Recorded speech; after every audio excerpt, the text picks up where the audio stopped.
Halo T-Parents, apa kabar semuanya, sehat? Alhamdulillah, senang sekali saya Bayu Oktara bisa berjumpa kembali hari ini di Bincang Inspiratif Live on Stage bersama Tanoto Foundation. Boleh samakan tepuk tangan dulu buat kita semua.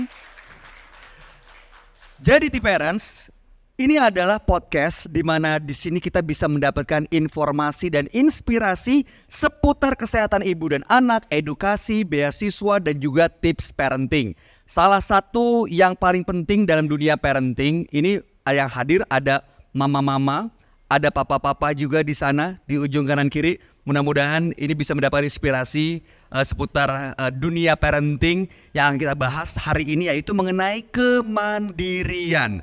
Kemandirian tentu satu hal yang penting sekali buat anak kita. Setuju nggak Ibu? Setuju ya? Kan biar bisa ibunya pergi jalan-jalan arisan dong, enggak ya? Karena memang kemandirian merupakan aspek penting bagi perkembangan seorang anak karena akan mendorong kepercayaan diri sang anak dan juga bagian dari hak tumbuh kembangnya. Nah, pentingnya menanamkan kemandirian pada anak akan menjadi pembahasan kita di episode kali ini. Buat saya pribadi, kadang-kadang menanamkan kemandirian ke anak suka beda pendapat sama ibu, sama istri saya sendiri. Tips di sini, tip parents, ibu-ibu ada yang mengalami hal yang sama nggak? Ada ya? Beda. Misalnya anaknya boleh main setelah kerjain tugas, sementara bapaknya nggak boleh main. Di luar nanti kenapa-napa. Nah itu beda lagi tuh. Nah bagaimana menyamakan persepsi itu yang kita bahas hari ini. Dan bersama kita sudah hadir dua orang wanita-wanita hebat, di mana mereka akan berbagi pengalaman seputar parenting, yaitu mengenai menanamkan kemandirian kepada anak. Pertama saya akan mengundang seorang model profesional yang menginspirasi dalam bidang desain produk dan teknologi, serta sebagai seorang ibu yang kerap membagikan kesehariannya di sosial media bersama buah hati tercintanya. Langsung saya undang ke atas panggung dan berikan tepuk tangan untuk Sabrina Anggraini. Halo Ibu Sabrina. Selamat siang, Mas Selamat Bayu. siang, terima kasih sudah hadir hari ini. Apa kabar, sehat? Baik-baik. Si kecil- Pengen menyapa juga nih yang ada di sini. Oh, Selamat iya. siang, Mom and Dads juga yang ada di sini. Gak sabar nanti sharing-sharing. Terima kasih lo sudah hadir. Si kecil sehat ya? Alhamdulillah sehat. Alhamdulillah sehat. Usia berapa sekarang? Sekarang usianya 6,5 bulan. 6,5 bulan. Namanya? Namanya Launa. Launa. Wah, lucu sekali. Baik, nanti kita ngobrol-ngobrol. Silakan duduk dulu, Oke. Sabrina. Dan berikutnya saya akan mengundang seorang psikolog anak dan beliau ini aktif juga di Instagram. Saya juga salah satu followersnya. Akunnya adalah @saskia. Dan beliau juga merupakan penulis dari buku Anti Panik Mengasuh Bayi 0-3 tahun. Langsung saja kita sambut. Ini dia Saskia Aulia Prima. Halo Kakak Saskia. Halo Mas Apa Bayu. kabar, Mbak? Alhamdulillah sehat. Aku manggilnya kakak, ibu, mbak. Disamain aja sama kakak seumuranku sebelahnya. Oke, sehat ya Kakak Saskia ya. Alhamdulillah sehat. Si kecil ada 1-2? Satu. Usianya 6 tahun baru masuk kelas 1 SD. namanya adalah Saga. Saga. Oke, sehat ya saat ini ya. Alhamdulillah sehat dan terlalu aktif ya. Wah, terlalu aktif. Alhamdulillah. Terima kasih sudah hadir. Silakan duduk. Nah, nanti di akhir obrolan kita kali ini, T-Parents boleh bertanya-tanya seputar topik yang kita bahas. Soal kemandirian, bagaimana tipsnya, bagaimana tantangannya, menghadapinya seperti apa. Nanti kita akan coba gali dan dapatkan jawabannya dari narasumber-narasumber kita yang sudah hadir. Yang jelas hari ini kita akan bahas lebih dalam sekali lagi mengenai kemandirian pada anak usia dini. Karena kita tahu di anak usia dini kan merupakan periode pertumbuhan yang sangat penting dan tidak akan terulang lagi. Perkembangannya sangat pesat. Untuk itu bagi kita sebagai orang tua pingin yang terbaik buat anak-anak, di mana nanti mereka bisa menjadi manusia yang handal dalam dunianya, dalam kehidupannya, dan orang tua tentu punya pengaruh yang sangat besar. Nah, tapi seringkali orang tua atau pengasuh ini memandang bahwa anak-anak kayaknya nggak perlu mandiri deh. Apalagi misalnya umur 6 bulan. atau umur 6 tahun. Ntar aja mandiri kalau udah remaja 17 tahun gitu ya. Jadi ya udah kadang-kadang kita tuh orang tua masih sering menolong kegiatan anak dari mulai mandi, makan, menyiapkan baju, pakaian, dan lain-lain. Bener apa enggak sih cara seperti itu? Langsung saja kalau begitu kita akan gali jawabannya supaya kita bisa menanamkan nilai-nilai kemandirian pada anak usia dini. Dari kakak Sabrina dan kakak Saskia. Yang pertama dari kakak Sabrina dulu. Biasanya usia 6 bulan kan ya boleh dibilang masa sih harus belajar mandiri gitu kan ya. Nah kalau Sabrina sendiri gimana memandang soal kemandirian? Perlu nggak sih anak-anak dari usia dini mengenal kata kemandirian? Mungkin kalau aku dari POV atau point of view mama yang anaknya masih 6 bulan ya, itu yang penting adalah menciptakan rasa nyaman dan kepercayaan dia dulu nih sama saya sebagai orang tuanya. Jadi aku pernah baca-baca tuh istilahnya responsive parenting. Jadi kita responsif nih ketika misalnya babyku ini nangis, aku langsung datang. Tetapi ada observasi juga yang aku lakukan. Semisalnya ketika dia lagi tummy time, terus misalnya dia mulai nangis-nangis resah sedikit, berasa kurusuk gitu ya. Oke, kalau aku observasi masih bisa nih dicoba dulu karena mungkin lebih ke rasa kurusuk. Tetapi ketika dia udah mulai nangis nggak nyaman ya itu tentunya aku harus langsung datang. Jadi supaya apa? Supaya dia tuh percaya kalau aku ada rasa-rasa butuh apa, aku diperhatikan loh. Aku percaya nih sama mamaku yang bisa datang dan responsif, dan aku rasa kalau itu dari konteks sebagai baby ya masih 6,5 bulan, itu menjadi landasan supaya nantinya dia bisa percaya sama aku. Dan itu juga berlaku misalnya lagi tidur nih, kalau dia lagi ngigo-ngigo gitu ya udah kita observe, nggak apa-apa nih, ternyata tidur lagi. Dibiarin, jadi ada gitu ya. kita tahu kapan intervensi anaknya. Jadi tapi ketika dia sudah menangis bukan berarti aku diemin nih anaknya, biarin dia nangis supaya lama-lama dia bisa soothe herself. Enggak, karena kan mungkin waktu itu pernah dengar istilahnya gimana nih supaya anaknya lebih gak gampang nangis.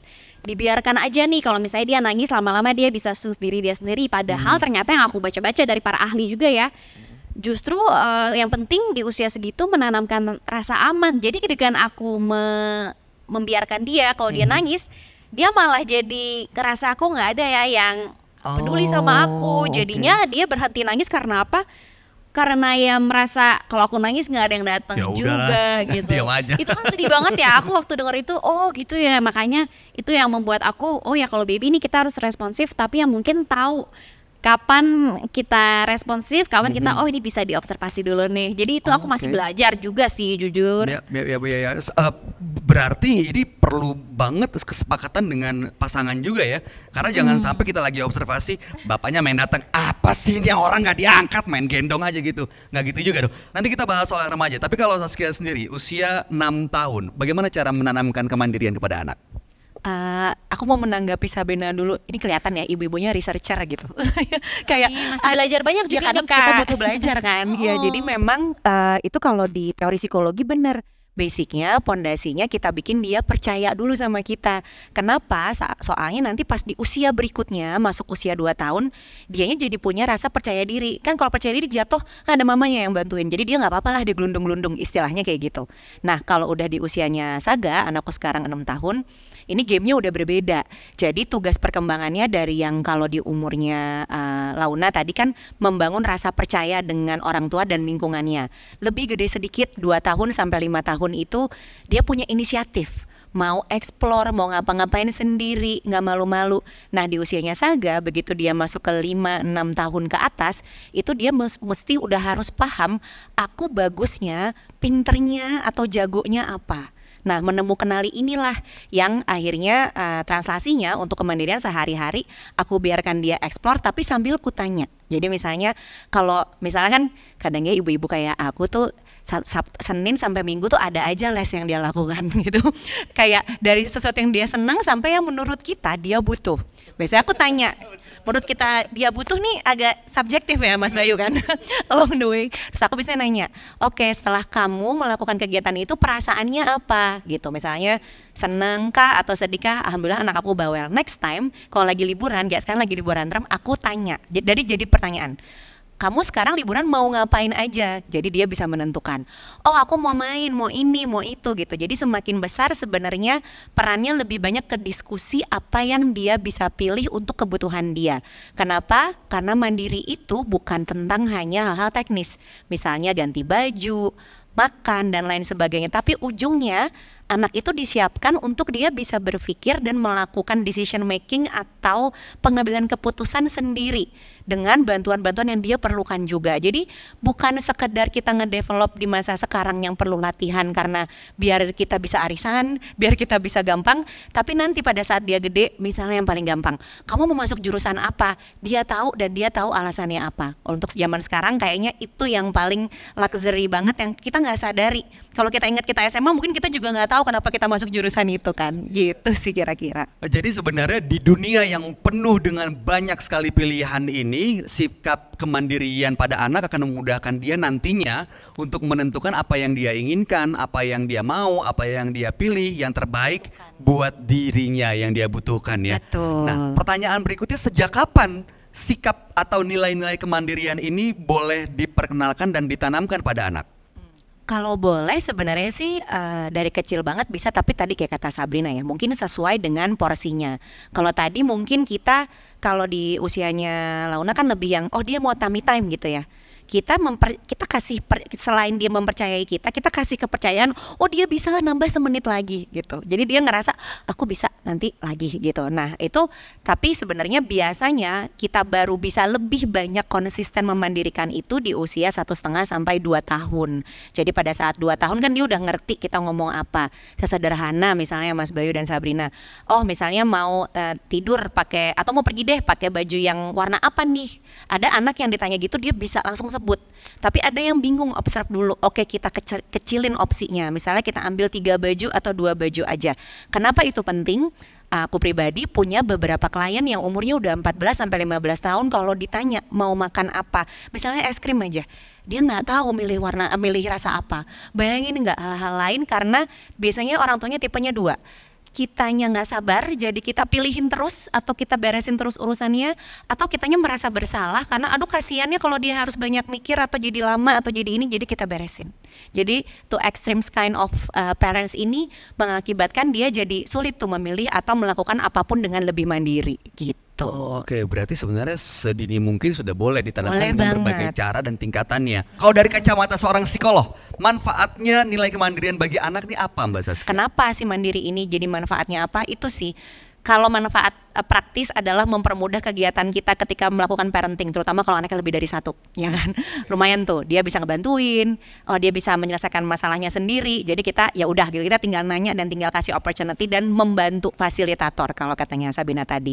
Cuma jangka panjangnya itu, dunia kita sekarang, anak-anak sekarang yang tadi aku bilang Mas Bayu, tahun depan udah gen beta loh. Itu tuh banyak banget sesuatu yang kompleks dan gak bisa kita prediksi.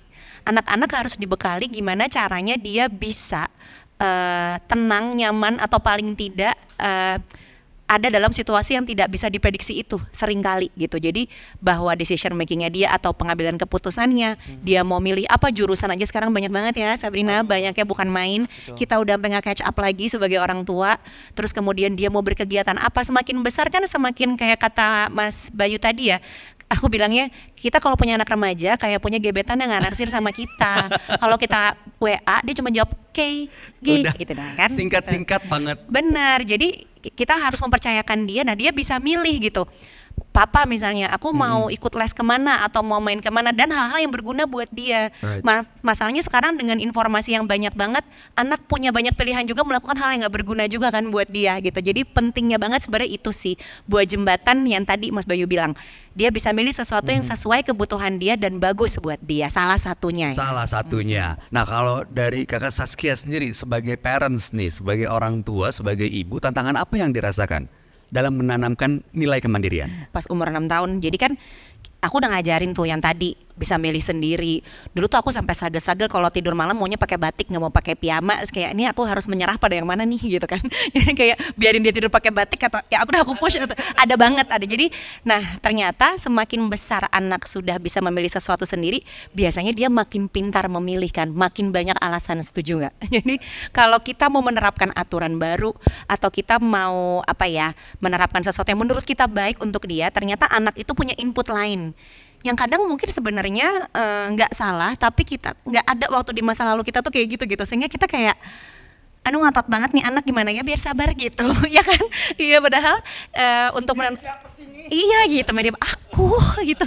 Kayak kalau orang tua aku kan kayak itu kamu kualat, coba lihat dia baik-baik gitu kan. Iya jadi lebih ke arah gimana sesuatu yang sudah aku tanamkan karena anaknya kemudian tumbuh jadi sesuatu yang sebenarnya aku harapkan, ternyata aku nggak sesiap itu dan mesti harus belajar terus untuk bisa leveling up skillsnya dia. Itu sih. Jadi pas dia udah jawab, pernah kan Mas Bayu, udah gue jawab apa lagi nih? Udah iya kan. Jadi ada titik di mana ternyata jadi parents mau anaknya baru 6 bulan nih sampai 17 tahun ternyata learningnya tuh masih panjang gitu. Udah S berapa tuh nggak tahu kan. Beda belum terus. kelar. Tiap tahapan pasti ada yang harus dipelajari oleh orang tua, oleh itu parents baru ya. dari kemandirian doang ya Mas Bayu gitu. Wow. Jadi tantangannya itu sih, ternyata aku sebagai parents, aku nggak pernah siap ya. Jadi aku mesti belajar lagi.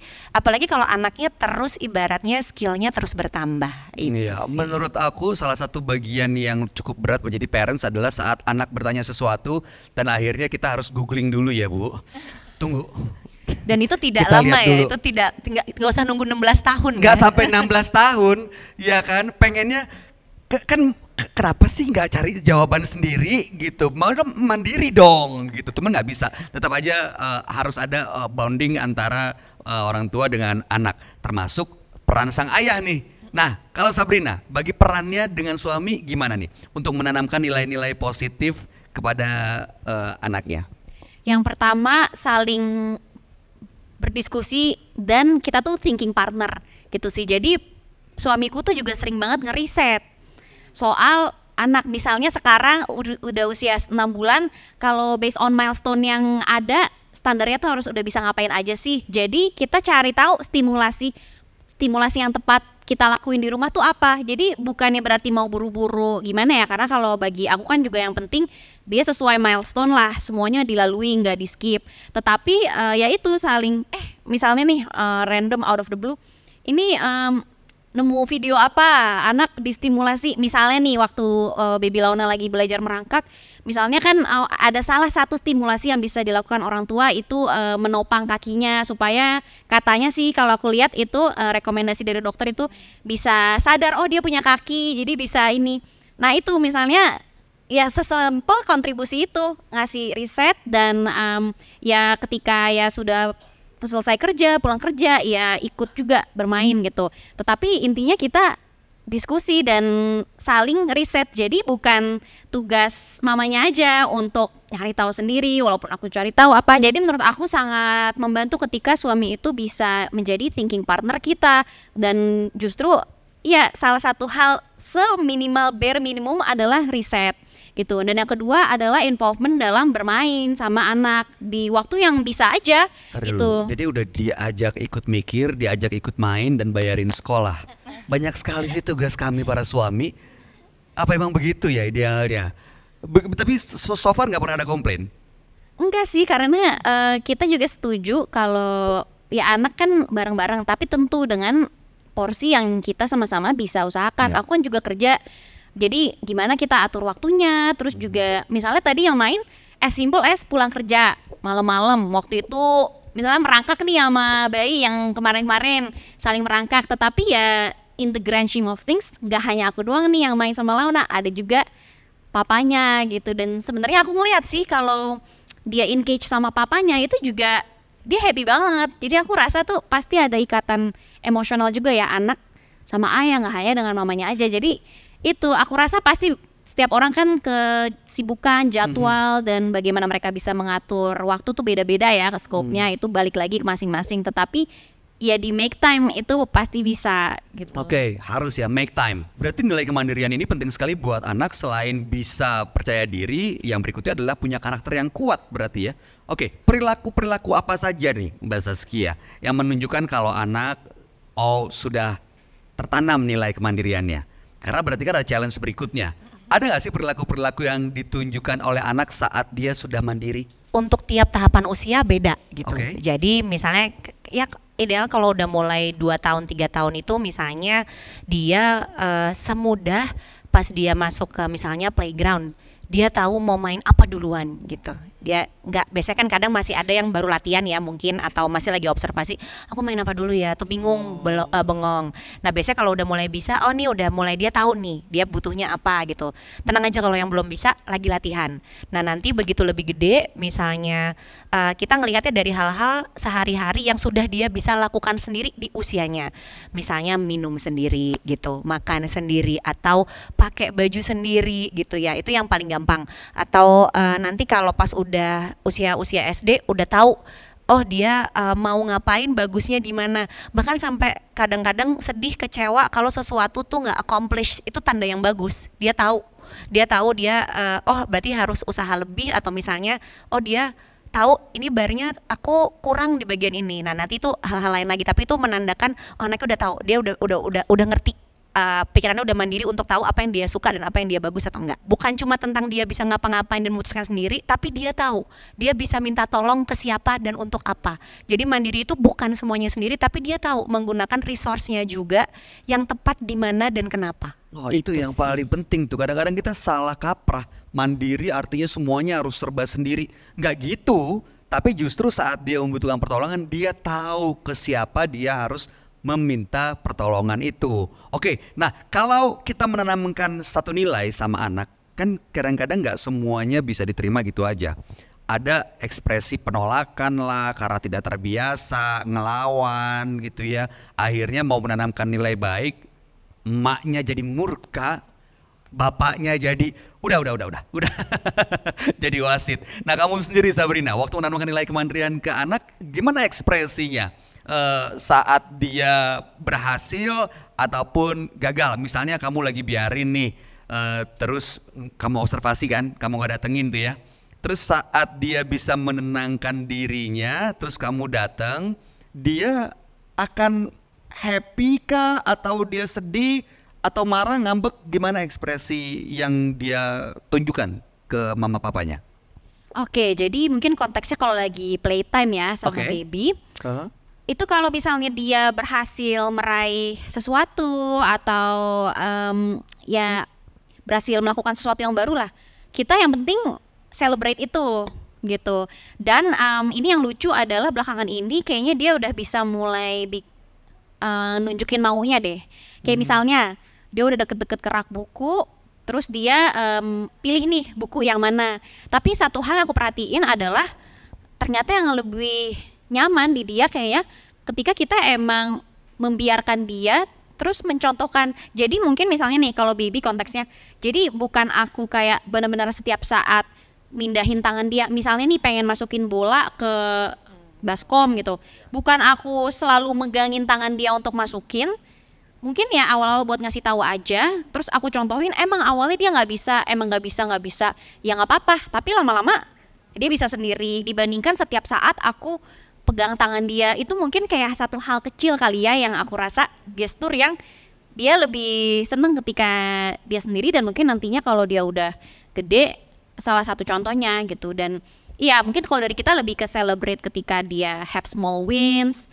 Terus kalau dia lagi mulai bete-bete, kita coba lebih responsif. Misalnya angkat dia, soothe dia ketika dia nangis. Dan itu pengaruhnya besar banget buat anak ya. Saat dia tahu ya gue punya ruang eksplorasi, tapi kalau misalnya gue gagal kenapa-napa, ada orang tua gue. Aku sih ngerasanya gitu ya. Lebih percaya diri. Percaya diri kan berarti lawannya minder ya.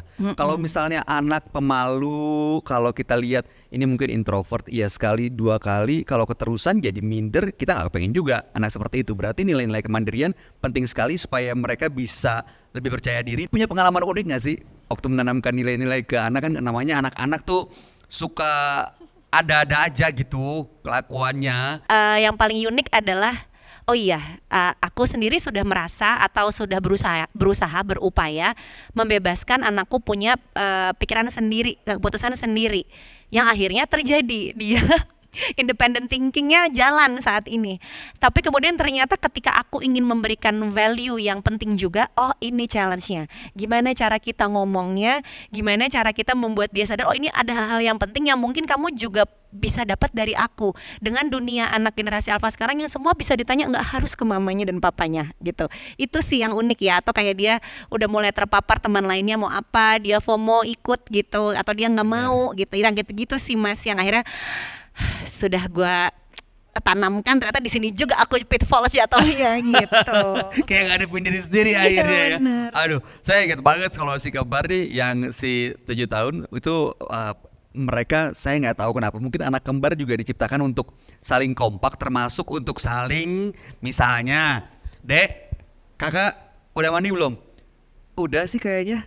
Padahal berkoalisi ya dia. Berkoalisi. Gila, kebayang kalau gedenya kayak gimana, makanya ada gede lagi. Nah, kalau itu pengalaman yang saya rasain, yang saya pikir memang penting sekali menanamkan rasa percaya, dan rasa percaya itu bisa muncul kalau dia punya nilai-nilai kemandirian. Nah, kalau Sabrina, pengalaman uniknya? Nah kalau Bibi sekarang tuh yang lucu adalah dia udah mulai kelihatan ada maunya. Jadi tuh kayak kita lucunya bilangnya, ini kayak udah punya opini deh. Jadi misalnya ya kayak dia lagi main explore, ada hal yang dia pegang, terus gak boleh. Nah itu kan maksudnya pusing nih ya kita. Jadi mungkin yang menarik bagi aku adalah, ya pertama kan kita menyiapkan environment buat anaknya, tapi kan ya pasti ada aja yang di luar pikiran kita, oh ternyata dia lakuin.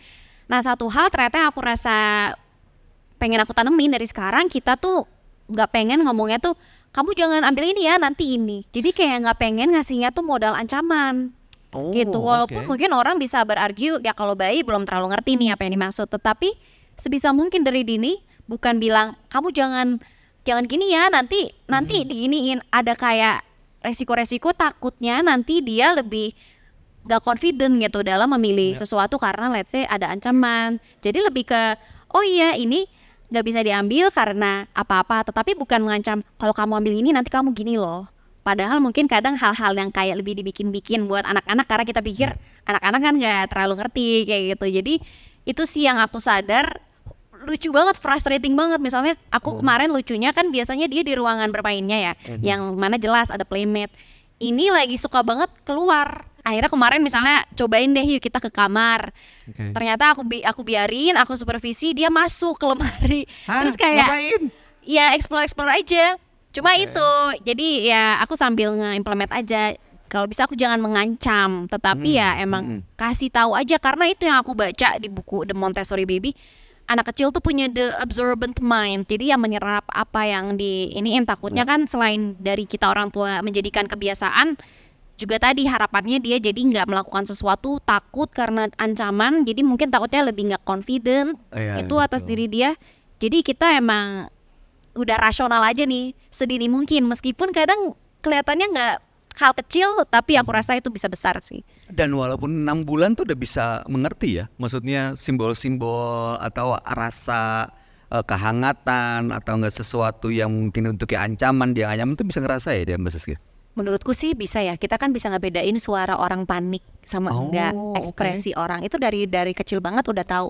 Makanya baby kalau sebelahnya nangis mulu dia ikutan nangis gitu. Jadi iya kan gitu. Jadi kayak kita tuh kadang merasa kalau masih kecil kayaknya nggak terlalu banyak ngerti, tapi atmosfer itu atau kondisi emosi itu sangat menular gitu. Dan tadi ya bener juga tuh, kayak kita pengennya dia nyobain tekstur baru gitu, tapi dia nggak mau stuck di sini gitu. Dan kita kayak itu kan ada waktu kapan kita mempercayakan dia, atau kalau kita mau kenalin sama sesuatu yang baru, caranya kayak gimana tanpa memaksa dan tanpa mengancam tadi ya gitu. Itu yang dan itu kerasa banget atmosfer kita sebagai orang tua, panik enggaknya, emosinya lagi stabil atau enggak, itu kerasa. Pasti kalau pasangan aja dia nggak ngomong, pasti Mas Bayu tahu dia ngambek apa enggak kan sebenarnya gitu. Lagi ngambek ya, benar-benar. Oke, masing-masing anak punya cerita yang berbeda dan orang tua juga punya pengalaman-pengalaman unik. Tapi seperti yang tadi di awal, kalau kita terusin ngobrol, nih sepertinya tim parents yang hadir nanti kehabisan waktu untuk bisa bertanya nih, karena kan sekarang saatnya buat yang mau bertanya, ingin konsultasi atau enggak sharing experience, sharing pengalaman mengenai bagaimana menanamkan nilai kemandirian kepada anak, silakan. Ada yang bertanyakan, langsung banyak. Dari depan dulu ya. Terima kasih Mas Bayu. Assalamualaikum warahmatullahi wabarakatuh. Selamat siang Mas Bayu, Kak Sabrina dan Kak Saskia. Izin bertanya, tadi Kak Saskia kan bilang kalau mandiri itu nggak apa-apa sendiri gitu ya, boleh minta tolong. Nah itu batasannya sampai mana kayak gitu ya. Terus juga aku kan punya anak usia 5 tahun kurang, nanti Desember 5 tahun. Kalau untuk kemandirian sih aku nggak terlalu khawatir gitu ya, karena alhamdulillah dari usia 2 tahunan dia udah bisa pakai baju sendiri. Terus juga anak kan peniru ulung, jadi kalau aku sama suami beres-beres kamar, alhamdulillah kadang dia ikut gitu ya. Nah tapi kadang tuh yang suka aku khawatirin, kalau dia makan suka, mah tolong dong ambilin minum gitu.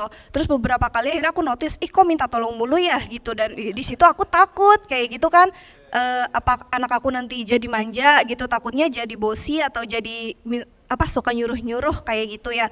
Nah terus itu batasannya sampai mana minta tolong, dan anak aku kan ada dermatitis atopik, jadi kadang suka gatel gitu. Nah jadi aku bilang, Hana jangan digaruk kayak gitu ya, alihin aja ke ngantuknya atau, nah jadi dia ngalihinnya, mama tolong pijetin dong kayak gitu. Jadi suka minta pijetin punggungnya, dan itu setiap kadang kamu suka minta pijetin, bisa nggak aku misalnya kayak aku kasih batasan misalnya supaya dia nggak minta tolong, atau emang itu bentuk gimana ya untuk mengalihkan dia, baik-baik aja atau gimana aku tolongin dia terus kayak gitu batasannya. Terus satu lagi Kak, mau nanya, ada nggak ya hal-hal yang mungkin menurut kita orang tua itu baik-baik aja gitu ya, tapi ternyata hal yang kayak gitu malah membuat anak itu jadi manja gitu Kak. Wah ini tahu kecolongan nih orang tuanya. Jadi dari tadi kan tips-tipsnya aja, tapi takutnya selama ini ada sikap aku yang mungkin, jadi ini yang buat dia manja gitu. Terima kasih ya Kak. Terima kasih. Dengan siapa nama Ibu? Keke Ibu Tiara. Iya. Oke, terima kasih Bu Becky Keke pertanyaannya. Terima kasih. Langsung Kakak Saskia boleh dijawab gak? Yang pertama batasannya, yang kedua tadi mengenai gimana kok takut manja gitu, takut kecolongan untuk menanamkan nilai. Terima kasih Mas Bayu diingatkan. Halo Mbak Keke. Jadi kalau batasannya sebenarnya mengikuti dengan tadi Sabrina sempat bilang kita kan punya bar atau punya standar anak umur sekian, ibaratnya milestones-nya, capaian perkembangannya tuh udah di mana gitu. Jadi sebenarnya kalau udah sampai di situ, tapi anak lagi-lagi beda-beda. Barnya adalah sesuatu yang sudah dia bisa lakukan sendiri, lakukan sendiri. Tapi kalau itu skill baru, kita lihat kita membantunya tuh sampai mana gitu. Karena skill baru itu kan, atau keterampilan baru itu kan potensinya anak. Tapi potensi itu kan perlu dibantu supaya potensinya keluar. Misalkan kalau ya misalnya baby aja yang tadinya dia tuh belum bisa megang sesuatu sendiri gitu, atau belum stabil misalnya megang garpu gitu. Oke, ekspektasi kita dia udah sebenarnya kan si targetnya dia bisa nusuk sendiri gitu ya. Ini enggak, berarti kita kayak kita tusukin dulu, coba dia pegangin gitu. Jadi kita biarkan dia menyelesaikan part dia dengan bantuan, lama-lama si bantuannya itu kita kurangin dosisnya. Karena kan mereka butuh latihan. Jadi kemandirian itu kan karena keterampilan, kayak kita ngelatih otot. Harus dilatih, pas dia udah bisa, udah semakin banyak kita latihkan, dia semakin merasa percaya diri, akhirnya skillnya, keterampilannya nambah. Besoknya kita lihat lagi hal-hal apa. Nah itu kalau untuk urusan tentang keterampilannya dia. Jadi yang kedua, kapan minta bantuan selalu boleh gitu ya, selama memang kadang minta bantuan mungkin nggak harus kita bantu secara menyelesaikan masalahnya. Mungkin bantuan dengerin atau bantuan dengan kita ngomong verbal itu juga bagian dari bantuan. Misalnya aku nggak bisa nih gini, terus kita bilang coba dulu gitu, nanti kita lihat susahnya apa, itu udah bantuan. Tapi tanpa kita touch sama sekali gitu, itu udah oke. Nah kalau lagi kambuh itu biasanya dia mencari kenyamanan gitu. Jadi ada sesuatu yang kan dia masih kecil, masih butuh, kita aja butuh gitu ya, ketika dia butuh untuk dinyamankan, mungkin kita nggak harus langsung mikir kemandirian. Oh saat ini dia butuhnya safe dulu, udah bagus banget dia mandiri loh sebenarnya dengan mengucapkan kebutuhan dia. Aku gatal butuh dibantu buat bagian ini. Jadi itu sebenarnya ciri-ciri anak yang komunikatif sama kebutuhannya apa gitu. Nah kalau yang masalah minta ambilin minum, kita juga lihat kadang dalam seminggu atau 2 minggu kita lagi sibuk banget atau enggak. Apakah ini bentuk dari dia lagi pingin tabungan perhatiannya diberikan lebih banyak, atau pernah diambilin sekali, wah enak juga nih minta Enak terus juga, boleh gitu. nih. Iya, karena aku juga suka kayak gitu sih gitu. Itu Keterusan ya. yang pertama, jadi kita bisa bedain. Yang kedua, apa yang miss, mungkin mindsetnya Bapak Ibu sekalian, yang pertama adalah kita pasti akan selalu miss apapun itu, mau kemudian dan yang lain, yang penting kita aware gitu loh, atau kita sadar di bagian mana. Mungkin itu tadi ya, pada saat kita biasanya kalau masalahnya yang jadi berkepanjangan, kita tuh kan tiap hari ya Mas Bayu, Sabrina dan ibu-ibu dan bapak-bapak sekalian, itu kan banyak sesuatu yang kita lakukan, mau ibu rumah tangga, mau ibu bekerja, mau bapak lagi bekerja gitu, kita mainan sama waktu. Oke, dan biasanya ujian kemandirian anak itu terjadi pada saat itu. Mau cepet-cepet ke sekolah kok kayak masang sepatunya lama banget ya gitu. Pokoknya diulur-ulur gitu, dan kita pingin dia cepet kan, karena menurut kita itu untuk kebaikan pribadi dia. Atau yang udah gede anaknya, PR tuh harusnya cepet segala macam gitu. Jadi kayak kenapa sih nggak dikerjain kita ya. Jadi akhirnya yang terjadi biasanya kita jadi nggak sengaja menyelesaikan masalah anaknya. Misalnya karena buru-buru, oke kita pakein sepatunya, oke kita angkut, kita tinggalin si proses tadi gitu. Atau kita nggak sempat notice hal-hal itu, sehingga kebiasaannya ke bawah karena anaknya secara psychologically dia udah tahu nanti juga ada yang beresin gitu. Karena ini kejadian juga di beberapa klienku yang sampai umurnya 1 SMA lah, mau kayak trip sekolah yang nginep berapa hari, sampai pagi itu kopernya akhirnya yang beresin selalu ibunya gitu. Dia sampai nggak tahu dia harus bawa apa. Sebenarnya dia tahu, tapi karena dia tipenya mungkin santai dan ibunya mungkin tipenya yang sebenarnya maunya gercep apa-apa, kalau kita kasih kepercayaan itu anak untuk ngerjain, masukin si kopernya sendiri, dia akan ngerjain. Bedanya dia ngerjain jam 5, kita ngerjain jam 1. Kadang kita nggak sabar, padahal sama-sama aja gitu loh. Jadi kadang kita tuh mau buru-buru anak bisa sesuatu, kalau nggak kejadian kita yang beresin. Itu sih sebenarnya yang kita perlu sadari ya, karena terus terang sebagai orang tua itu pasti ada aja nggak sih Mas kejadian kayak gitu. Ujian kesabaran Bu. Iya kan. Terima kasih sudah menjawab pertanyaannya. Oke, berikan tepuk tangan dong untuk Mbak Kakak. Berikutnya yang kedua, silakan pertanyaannya, sebutkan namanya. Terima kasih sebelumnya, nama saya Bintang. Pertanyaan saya sebetulnya untuk jangka panjang, tadi kan Kak Saskia bilang di usia 6 tahun anak itu di tahap untuk memilih ya. Di saat 0 sampai 2 tahun dia eksplorasi, kemudian 2 sampai 5 tahun dia inisiatif. Di saat 5 tahun dia memilih gitu. Memilih itu kan dia memilih mau kemana nih. Jadi saya pengennya punya standar untuk dia itu harus memilih apa yang harus saya targetin. Walaupun saya punya opsi banyak.